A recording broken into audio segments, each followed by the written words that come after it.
In this video, I'm going to start framing the walls. I'll be upgrading from brick walls with 1-inch strapping to brick walls with 2x4s and insulation. I'm not putting the whole floor down yet, so I'm cutting 3.5-inch strips of 3/4-inch plywood that the 2x4s will sit on.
Before I put the wall in, I want to put in one more piece of plywood to reinforce this joist and to prepare for creating the right floor height for the curbless shower.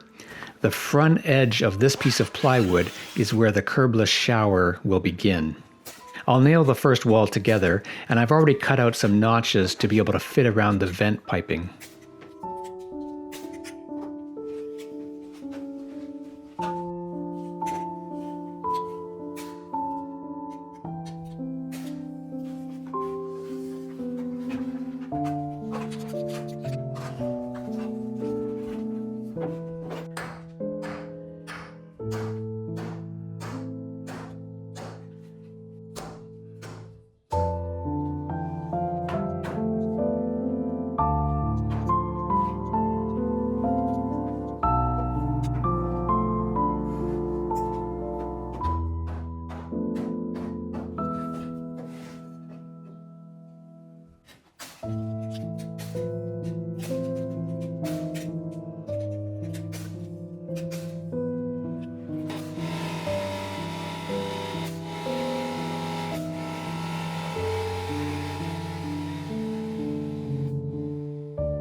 After the wall is in place and everything is plumb, I can continue gluing up the vent piping.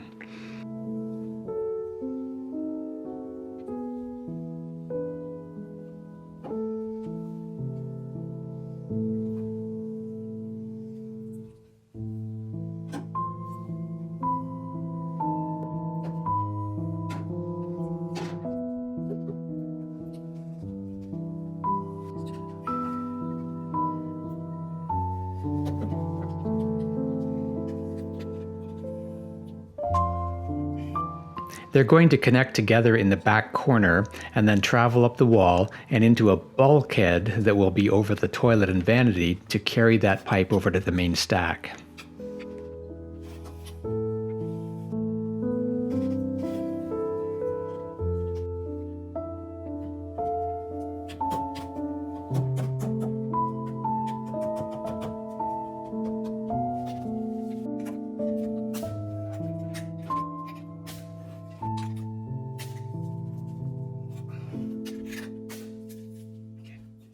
Now working on the floor level for the curbless shower, I'm using a piece of 3/4-inch plywood as a spacer to know where to position the new 2x4s that I will be screwing into the joist.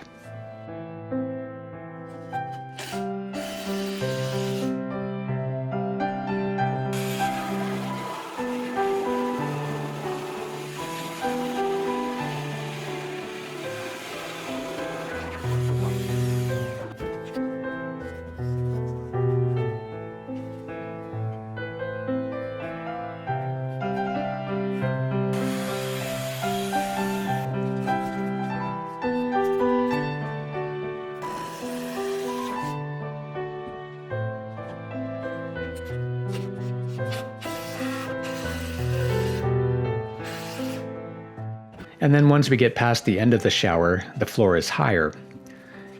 This will give a smooth transition from the top of the floor to the top of the shower pan.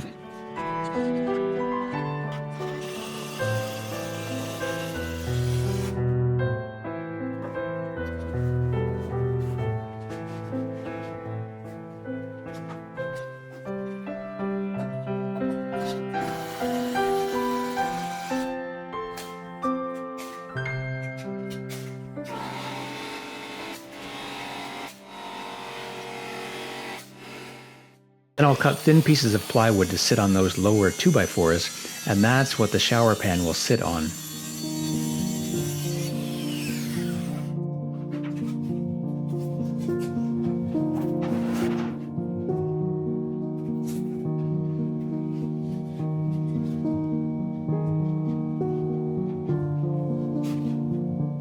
Now I'll assemble the side wall that goes along the brick.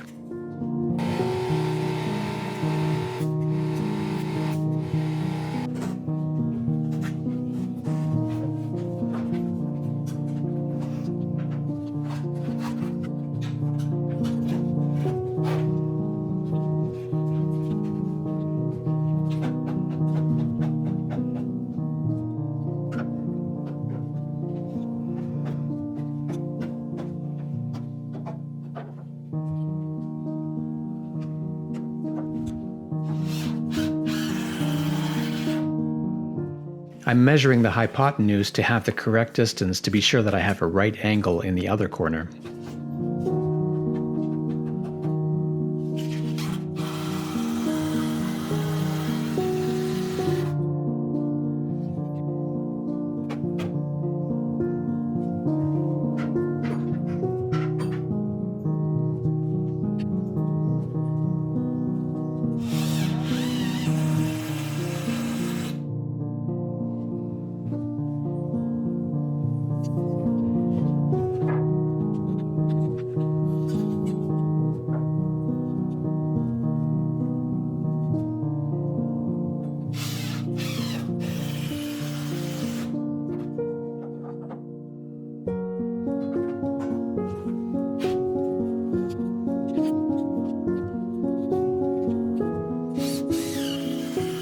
These cast iron pipes are really heavy, so before I cut the stack, I'm attaching these riser clamps.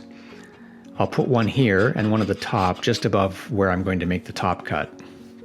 The reason I'm cutting this part of the cast iron stack out is because I want to replace it with PVC so that I can tie in the vents and the drain from the vanity.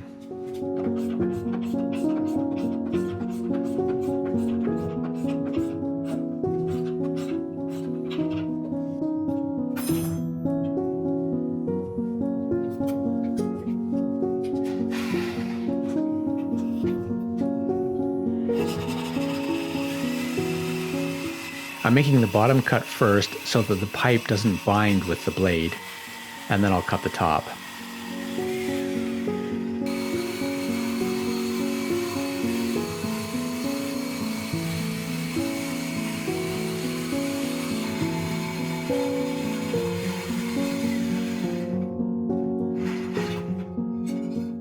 I'm cutting this first piece to get manageable sections, but I still have to make another cut further up.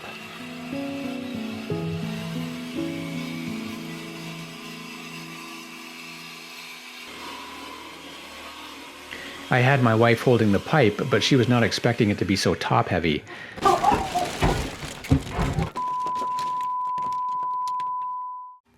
That was a bit of a disaster because the pipe fell through the downstairs ceiling and crushed our water heater. So that was an extra $700 to put in a new water heater. I did that in my spare time. But the good news after the downstairs ceiling opened up was that the cast iron pipe had already been switched to PVC on the first floor. If I'd known that, I would have approached things differently. So, off camera, I replaced all of the cast iron pipe except for the little piece that goes through the roof.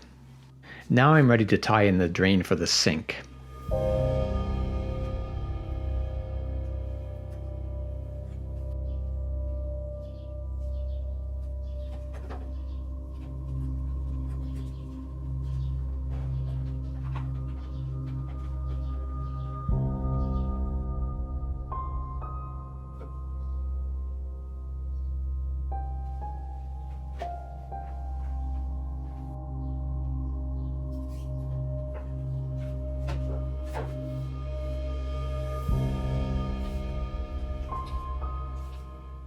And I'll add 2 sanitary T's for the venting system. The lower T is for the shower and toilet vent pipe, and the other T is for future use for next year's kitchen remodel because the kitchen is not properly vented. It only has an air admittance valve that is not installed to meet code requirements. So there's the shower vent and the toilet and sink vents.